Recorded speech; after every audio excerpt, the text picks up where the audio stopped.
शेष का अर्थ और भुगतान शेष के घटक या अवयव देखते हैं इसे। सबसे पहले हम भुगतान शेष का अर्थ देखते हैं। भुगतान शेष, जिसे इंग्लिश में बैलेंस ऑफ पेमेंट बीओपी कहते हैं, उसका अभिप्राय ऐसे सांख्यिकी विवरण से होता है जो कि एक निश्चित समयावधि के दौरान किसी देश के शेष विश्व के साथ हुए समस्त सभी मौद्रिक और आर्थिक लेन देनों के लेखांकन को रिकॉर्ड करता है। अब इसमें खास बात देखिए कौन कौन से आई है। सबसे पहले ये सांख्यिकी विवरण है। सांख्यिकी विवरण यानी कि इसको आंकड़ों में दर्शाया जाता है भुगतान शेष को, ठीक है। दूसरी बात, एक निश्चित समयावधि होती है। अब कितनी होती है वो डिपेंड करता है अलग अलग, जनरली 1 साल की हो सकती है ये, ठीक है। और तीसरी बात इसकी इंपॉर्टेंट कि किसी एक देश का अन्य देशों के साथ, किसी एक देश का जैसे भारत है मान लीजिए, उसका शेष विश्व के साथ, शेष विश्व मतलब अन्य देशों के साथ जितना भी मौद्रिक लेन देन है, जितना भी मौद्रिक आर्थिक लेन देन है, उन सब का रिकॉर्ड कौन बनाता है? ये भुगतान शेष। तो कहने का मतलब अगर हम सरल सी भाषा में कहें तो भुगतान शेष में भारत के अन्य देशों के साथ जितना भी लेन देन होता है, आर्थिक लेन देन होता है, उस सबको ये रिकॉर्ड करता है। ये लेन देन एक देश के व्यक्तियों द्वारा, फर्मों द्वारा और सरकार द्वारा किए जा सकते हैं। ऐसे नहीं है कि केवल सरकार के ही लेन देन भुगतान शेष में शामिल होते हैं। भुगतान शेष में केवल सरकार नहीं, फर्मों के, व्यक्तियों के, इन सबके लेन देनों को शामिल किया जाता है। बीकॉम एक ऐसी डिग्री है जिसको एचआर 2 मिनट में रिजेक्ट कर देती है। मेरी मत ही मारी गई थी जो मैंने आगे बढ़ते हैं। भुगतान शेष की परिभाषा देख लेते हैं। प्रोफेसर वॉल्टर ने क्या कहा है इसके बारे में? किसी देश का भुगतान संतुलन उनके निवासियों तथा शेष विश्व के निवासियों के बीच दी हुई अवधि में पूर्ण किए गए समस्त आर्थिक लेन देन का एक व्यवस्थित विवरण या लेखा होता है। प्रोफेसर वॉल्टर भी यही कह रहे हैं कि किसी भी देश का भुगतान संतुलन किसके बीच होता है? उसके निवासियों तथा शेष विश्व के निवासियों के बीच में होता है, ठीक है। और समस्त आर्थिक लेन देन को इसमें शामिल किया जाता है। फिर है अंतर्राष्ट्रीय मुद्रा कोष क्या कहता है भुगतान शेष की परिभाषा को लेकर? भुगतान संतुलन एक निश्चित समय अवधि में संबंधित देशों के निवासियों के बीच समस्त आर्थिक लेन देन का क्रमबद्ध विवरण होता है। तो आप देख सकते हैं अंतर्राष्ट्रीय मुद्रा कोष क्या कह रहा है? भुगतान संतुलन एक निश्चित समय अवधि, फिर से ध्यान दें, ये एक निश्चित समय अवधि का होता है और संबंधित देश मतलब एक देश, 2 देश, 3 देश, किसी भी देश के बीच में एक देश का अन्य देशों के साथ इस प्रकार से, तो उनके निवासियों के बीच में जितना भी आर्थिक लेन देन होता है उसे ही क्या कहते हैं हम? भुगतान शेष। तो सिंपल सी बात, भुगतान शेष का अर्थ होता है एक देश का अन्य देशों के साथ होने वाला समस्त आर्थिक लेन देन। आर्थिक लेन देन जो भी है उसे हम क्या कहेंगे? भुगतान शेष में शामिल करते हैं। आगे बढ़ते हैं। अब देखिए भुगतान शेष के घटक या अवयव। एक चालू खाता होता है, एक पूंजी खाता होता है, एक वित्तीय खाता होता है और भूल चूक त्रुटि। आगे बढ़ते हैं। भुगतान शेष के घटक। चालू खाता, जिसे हम करंट अकाउंट कहते हैं। चालू खाता वस्तुओं और सेवाओं के व्यापार में अंतरण या अदायगी को विवरण दर्शाता है। कहने का मतलब चालू खाते में क्या दिखाया जाता है? चालू खाता में जनरली वस्तुओं और सेवाओं का जो व्यापार होता है ना, उसका ट्रांसफर दिखाया जाता है।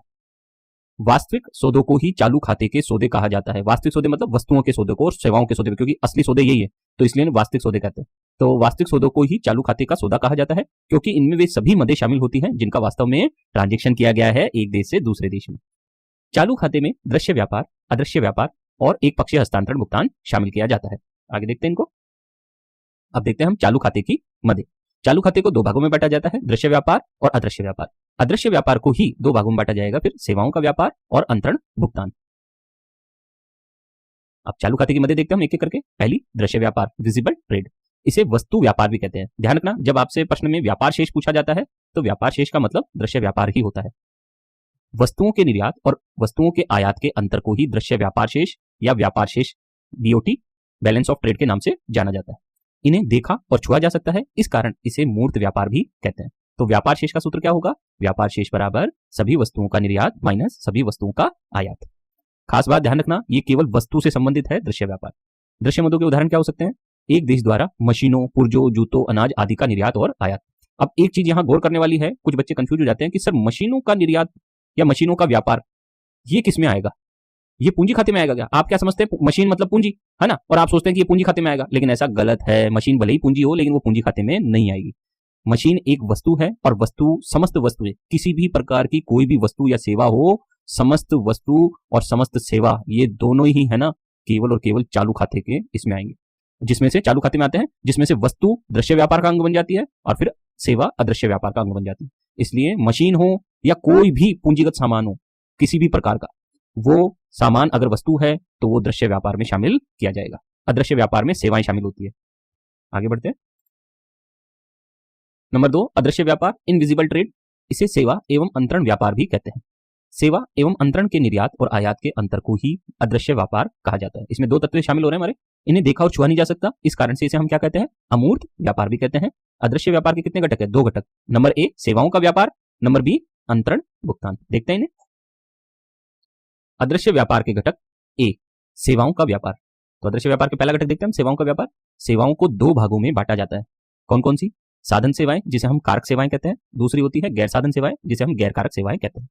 इसलिए शुद्ध साधन सेवाओं और शुद्ध गैर साधन सेवाओं को अदृश्य व्यापार माना जाता है। शुद्ध साधन सेवाओं का मतलब कि साधन सेवाओं का निर्यात माइनस साधन सेवाओं का आयात, और शुद्ध गैर साधन सेवाओं का मतलब गैर साधन सेवाओं का निर्यात माइनस गैर साधन सेवाओं का आयात। ठीक है, यहाँ शुद्ध का अर्थ निर्यात और आयात का अंतर है। शुद्ध साधन सेवाओं के उदाहरण कौन से हैं? उत्पादन के साधनों के निर्यात एवं आयात से शुद्ध आय। शुद्ध गैर साधन सेवाओं के उदाहरण एक देश द्वारा बैंकिंग सेवाओं, यातायात सेवाओं, वायुयान सेवाओं, समुद्री जहाज सेवाओं आदि का जो निर्यात और आयात होता है वो शुद्ध गैर साधन सेवाओं के उदाहरण माने जाएंगे। सेवा का व्यापार, इसका सूत्र क्या बनेगा? सेवा व्यापार का सभी सेवाओं का निर्यात माइनस सभी सेवाओं का आयात, उसे हम सेवा व्यापार कहते हैं। अब देखते हैं बी अंतरण भुगतान, यूनिलेटरल ट्रांसफर पेमेंट्स। इसे एक तरफा भुगतान या एक पक्षीय हस्तांतरण भुगतान या चालू हस्तांतरण करंट ट्रांसफर भी कहते हैं। अंतरण भुगतान या करंट ट्रांसफर्स ऐसी प्राप्तियां होती हैं जो किसी देश के निवासियों को निःशुल्क प्राप्त होती है। जब किसी देश को बदले में कोई वस्तु या सेवा नहीं देनी पड़े और फ्री में चीज मिल जाए तो उसे हम यूनिलेटरल ट्रांसफर पेमेंट्स कहते हैं। जैसे विदेशों से प्राप्त अनुदान राशि, उपहार राशि, विदेश में बसे लोगों द्वारा भेजी जाने वाली प्रेषण राशि, रिमिटेंस की राशि, जो हमारे परिवारजन विदेश में रहते हैं वो हमारे लिए पैसा भेजते हैं, है ना, इसमें ही शामिल किया जाता है। ये सारे के सारे यूनिलेटरल ट्रांसफर पेमेंट्स हैं क्योंकि इसके लिए देश के लोगों ने कोई वस्तु या सेवा नहीं दी है। अब आगे है भुगतान शेष के घटक का दूसरा भाग, पूंजी खाता, कैपिटल अकाउंट। देशों के बीच सभी पूंजीगत लेन देनों की निगरानी पूंजी खाते के माध्यम से की जाती है। जितने भी देश के पूंजीगत लेन देन होते हैं उन सबकी निगरानी किसके माध्यम से करेंगे हम?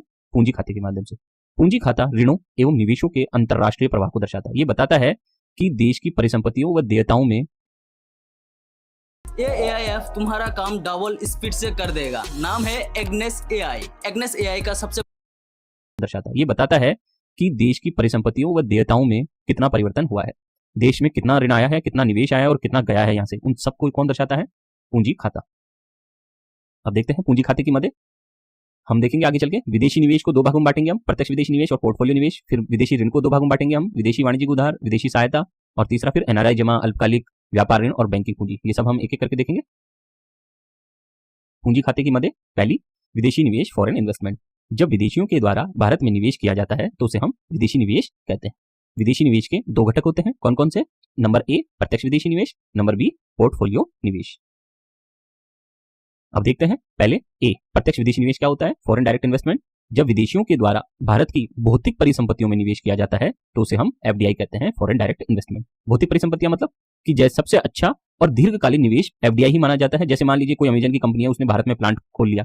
भौतिक परिसंपत्तियों का मतलब होता है कि विदेशी लोग भारत में आकर कोई भौतिक फैक्ट्री लगाएं, भौतिक का मतलब दिखाई दे सके, उसे छुआ जा सके, ऐसी कोई फैक्ट्री लगाएं, कोई प्लांट खोले ना, इन सबको हम क्या कहेंगे? FDI निवेश। ठीक है ना, आगे बढ़ते हैं। बी पोर्टफोलियो निवेश, पोर्टफोलियो इन्वेस्टमेंट। जब विदेशियों के द्वारा भारत की कंपनियों के शेयर्स और बॉन्ड में निवेश किया जाता है तो उसे हम विदेशी संस्थागत निवेश FII या फॉरेन पोर्टफोलियो इन्वेस्टमेंट FPI के नाम से जानते हैं। FII की फुल फॉर्म क्या है? Foreign institutional investment. ठीक है, तो जितना भी भारत के शेयर मार्केट में, बॉन्ड मार्केट में जितना भी इन्वेस्टमेंट आता है उसे हम किस में शामिल करते हैं? पोर्टफोलियो निवेश में। फिर है पूंजी खाते की दूसरी मत, विदेशी ऋण, फॉरेन बोरोइंग। जब विदेशियों के द्वारा भारत को उधार दिया जाता है तो उसे हम क्या कहेंगे? विदेशी ऋण कहते हैं। विदेशी ऋण के 2 घटक होते हैं, विदेशी वाणिज्यिक उधार और विदेशी सहायता। विदेशी ऋण के घटक देखते हैं हम। ए विदेशी वाणिज्यिक उधार क्या होते हैं बच्चों? Foreign commercial borrowing.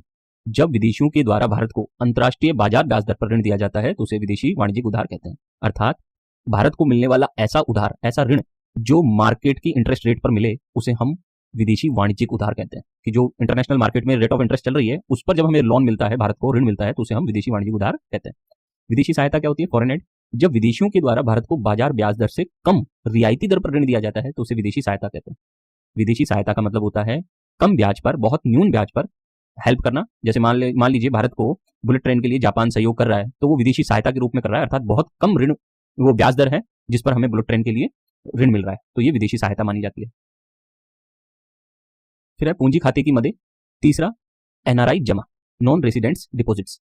अनिवासी भारतीय द्वारा भारत में अपने परिवारों को भेजी जाने वाली राशि चालू खाते में शामिल होती है। ध्यान रखना, जितने भी भारत के NRI हैं वो अपने परिवारों को, अपने सगे संबंधियों को जो राशि भेज रहे हैं वो तो चालू खाते में आएगी, लेकिन अनिवासी जो भारतीय हैं उनके द्वारा भारत की अर्थव्यवस्था में की गई जमाओं को हम क्या कहेंगे, पूंजी खाते में शामिल करेंगे।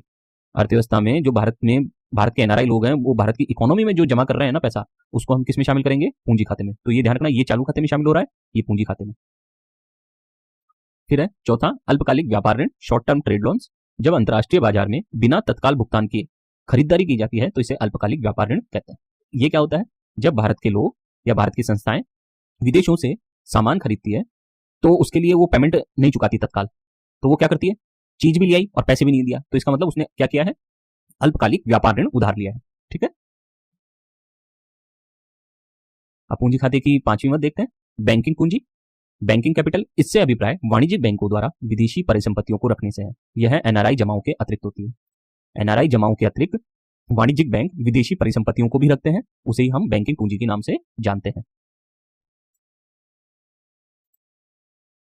अब देखते हैं भुगतान शेष का अगला घटक, वित्तीय खाता। ये अभी आपके हो सकता है सिलेबस में ना हो, लेकिन ये घाटा है, ये खाता होता है भुगतान शेष का। इसको आप देख सकते हैं या इसे छोड़ भी सकते हैं, ये है, भविष्य में इसको शामिल किया जाएगा। भारत की जो प्रणाली है उसमें ये आ चुका है, लेकिन अभी तक बस हमारे सामने जो डाटा है वो नहीं आता है, बाकी डाटा भी जल्दी आने लग जाएगा वित्तीय खाते का। फाइनेंशियल अकाउंट, वित्तीय खाते के तहत व्यवसायों, रियल एस्टेट, शेयर, सोने और सरकारी स्वामित्व वाली परिसंपत्तियों से होने वाले फंड के प्रवाह की निगरानी की जाती है। जितना भी इनमें निगरानी होती है वो किसकी की जाती है, व्यवसाय, रियल एस्टेट, शेयर, सोना और जितना भी सरकारी स्वामित्व वाली परिसंपत्तियां है ना, असेट्स, उसके फंड में जो प्रवाह होगा, इनफ्लो आउटफ्लो होगा, उसकी निगरानी वित्तीय खाते के द्वारा की जाती है। यह खाता घरेलू परिसंपत्तियों के विदेशी स्वामित्व और विदेशी संपत्ति के घरेलू स्वामित्व में परिवर्तन को मापता है कि घरेलू संपत्तियों के विदेशी स्वामित्व यानी कि जो हमारे देश में संपत्तियां है उस पर विदेश का कितना स्वामित्व है और विदेश की संपत्ति पर हमारा कितना स्वामित्व है, उसमें क्या चेंजेस हुए हैं, उसको वित्तीय खाता दर्शाता है। इसका विश्लेषण करने से यह ज्ञात किया जा सकता है कि कोई देश अधिक संपत्ति बेच रहा है या प्राप्त कर रहा है, इससे पता चलता है वित्तीय खाते से। 50,000 से ज्यादा कुंडलियां देख चुकी हूँ।